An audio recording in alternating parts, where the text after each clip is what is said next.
Our next guest says her Caribbean heritage is not simply just where she's from, but it's actually the foundation for everything that she is and she continues to do.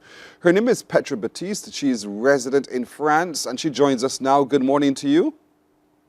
Hi, good morning. How are Thank you? I do well. You're the Chief Executive Officer of Island Empress and Island Emperor. And there must Yes, be a indeed. distinction between the Empress is female, Emperor is male. Am I reading this correctly Yes, so far? And so you indeed. are a creative and you do more than simply exist. You teach English, you do so much. But how did you get to Paris in the first place?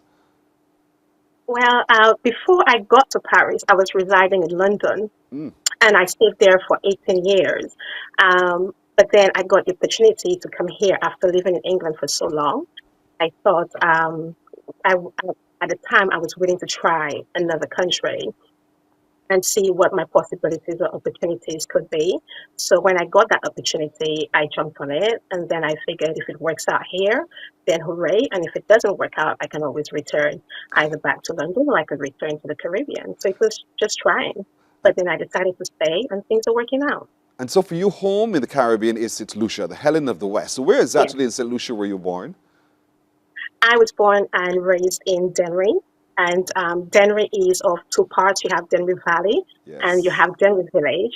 I grew up in Dennery Valley. I went to school in Dennery Village. But yeah, I'm a Dennery girl.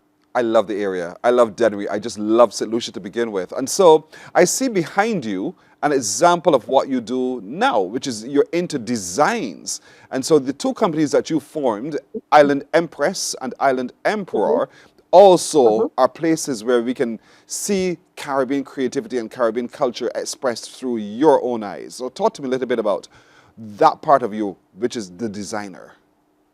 Um, well, I started at an Empress on the platform simply because when I arrived here, I realized that the Caribbean community is quite small and it was not represented or celebrated. So therefore, rather than being the one to complain about it, I decided to start my platform to help make the change within the situation. So I started that, and it's about celebrating Caribbean men and women from the Caribbean diaspora, be it at home or abroad, celebrating them in their respective fields, basically. So it started with that, and then it catapulted into other avenues to the point that here I am today about to embark on such a monumental journey. That journey is because of where you are. Paris itself being the fashion capital of the world. And so, for some reason, you were spotted. How did that come about so that you have the opportunity to showcase at Paris Fashion Week? How did that come about? I went last year, 2025. I decided that I have no intention. I didn't want to do anything, in the sense that I felt like what I was doing, I was not being quite productive in the way that I needed to be. Hmm. So I needed to take a step back. I decided that I'm not going to do anything for that whole year, and just wait for things to reveal itself to me. But then within that, I attended two fashion shows with a friend of mine. The first one, I was quite taken aback, quite mesmerized by it. And then I made the statement to my friend, I can actually do this, you know. And I said it quite casually, right? Yes. And then she said, yes, Petra, I've seen your work, you can. And then I just shoved it off. I was like, "Oh, yeah, anyway." And then we moved on with the conversation. But that happened in March. Come October of last year as Hmm. well, I went to a second fashion show with that very friend. And Hmm. I said to her, listen, I feel like I should be doing this because I can do it. And then she said to me, yes, Petra, we keep having the same conversation, Yep. right? You can do it. What are we going to do? So in thereafter, we had a third conversation over the phone, and then she made the statement, well, one of the organizers, the co-producer for this show that we left, she's actually a friend of mine. I know her. I'll put Hmm. in a good word for you. And I said, oh, okay, whatever. We moved on.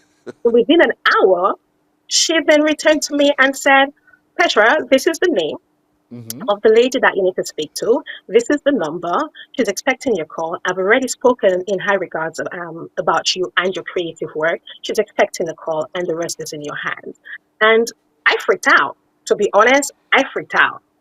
And I called Wow. another friend. I was like, oh my God, can you believe this? This is happening and da da da da da da da da. Da.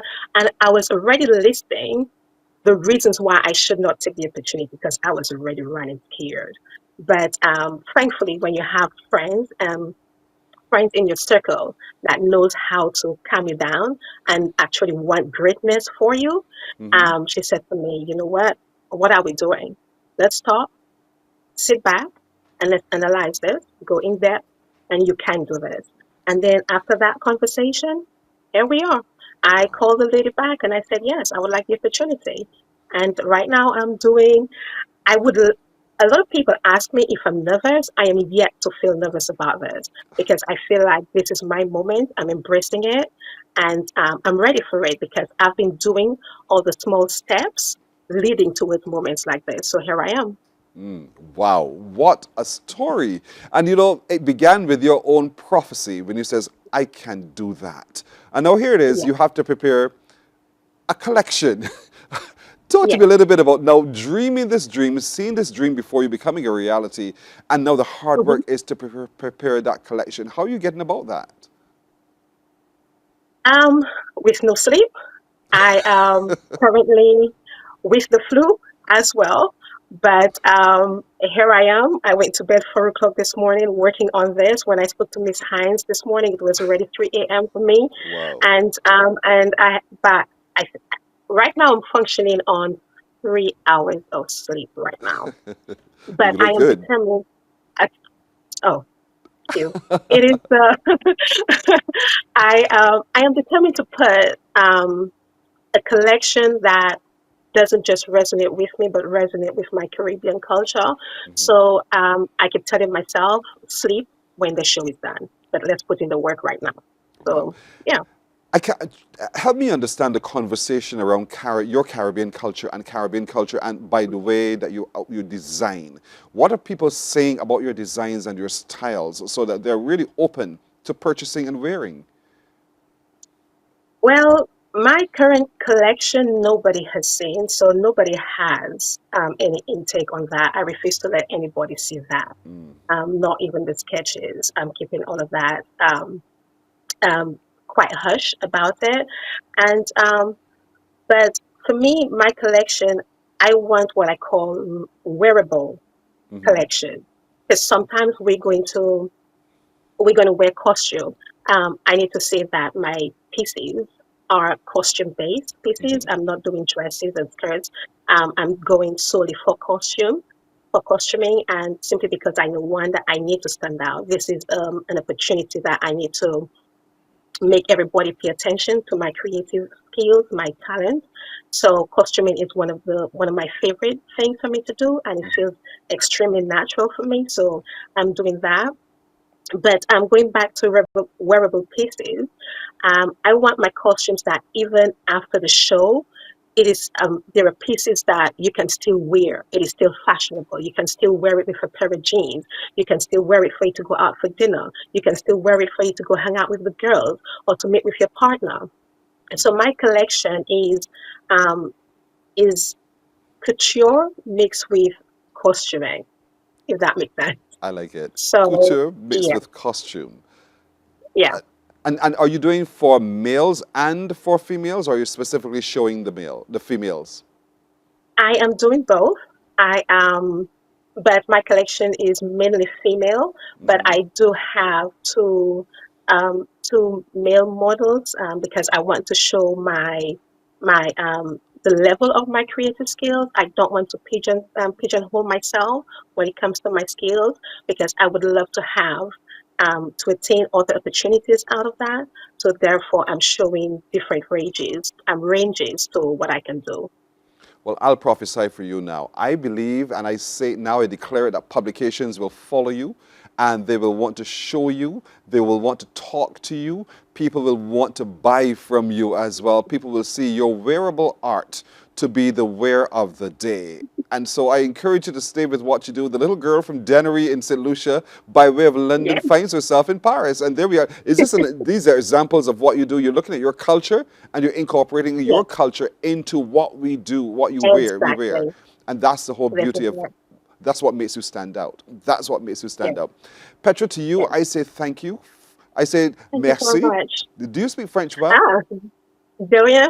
Ah, je ne parle pas français très bien, mais je fais un effort pour parler la langue, mais je parle créole parce que All je suis right, ici. all right, all right. You lost me there at the beginning.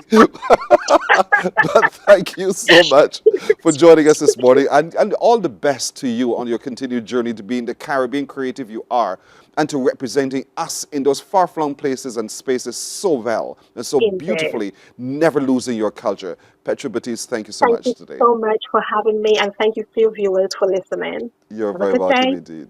Bye-bye. Bye. Bye-bye. Petra Baptiste there. She's in London. She has the opportunity of her lifetime to show at the upcoming Paris Week for 2026. We got a sneak peek into what she can do. And so the next thing is for us to continue to follow her journey, to look out for the publications as we see them. And remember, you saw her right here on Morning Barbados. Morning, morning, morning. Good morning.